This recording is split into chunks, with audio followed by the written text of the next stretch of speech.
Kenyatta Stadium in Machakos County, the venue of this year's Mashujaa Day festivities.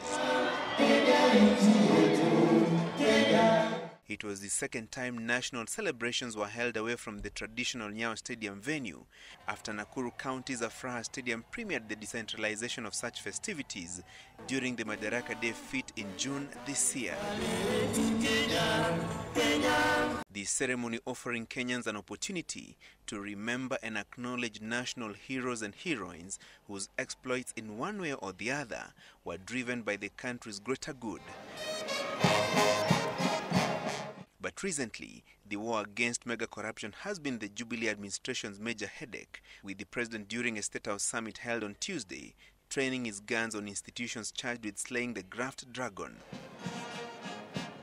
And with his call to action and punitive measures against the masterminds of grand corruption, the first step was to free up prisons by releasing 7,000 petty offenders, or those whose terms were almost over.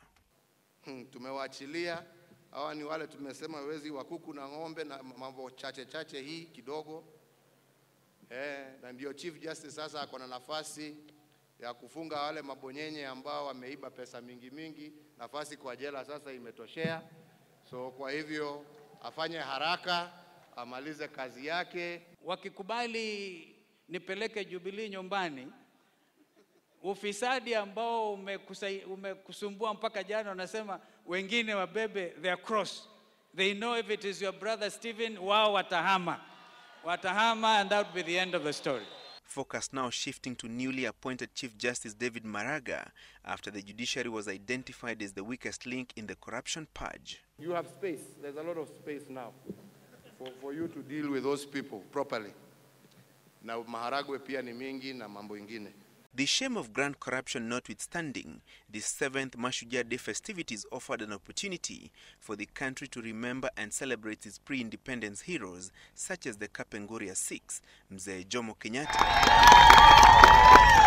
Paul Ngei, whose statue was unveiled today, Bildad Kagia, Achieng' Oneko, Kungu Karumba and Fred Kubai, as well as the second liberation pillars, among them George Nthenge, Kenneth Matiba, Charles Rubia, Masinde Muliro, Martin Shikuku and Ahmed Bamariz, champions of a new constitutional order such as Nzamba Kitonga, the late Mutula Kilonzo, Professor Kivutha Kibwana, Martha Karua, James Orengo, Otiende Amolo and Atsango Chisoni, all receiving a special mention and salute.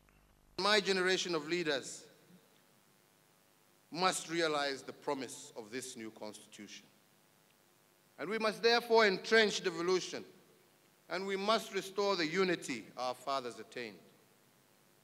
We can do that only by taking this nation beyond the politics of ethnicity, the politics of hatred and division. Present-day heroes and heroines in the world of academia, sports, arts, development and community work were also lauded, with a call for education to the young ones to know their country's history and emulate the spirit of selflessness from the older generation of heroes. All we are asked to do is to strive to become better Kenyans. And as we become better Kenyans, better citizens, we become a better nation. A nation worth dying for.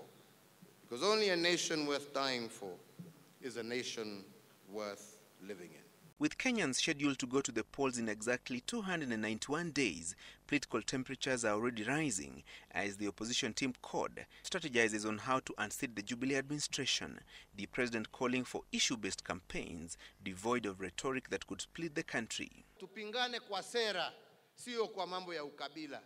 Sio kwa mambo ya matusi, sio kwa mambo ya kuingiliana, ni sera, na wananchi wa Kenya wamesoma, watajua kutambua ni huyu au yule. The head of state is expected back in Machakos County next week to commission the construction of more roads.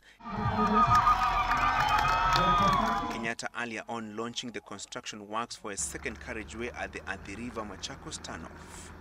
The fight against corruption remains one of the Jubilee administration's main challenges, even as President Uhuru Kenyatta and his deputy William Ruto seek a fresh mandate in August next year. But will a change of guard at the judiciary signify a change of fortunes in the fight against graft? Francis Gashuri, Citizen TV, Machakos County.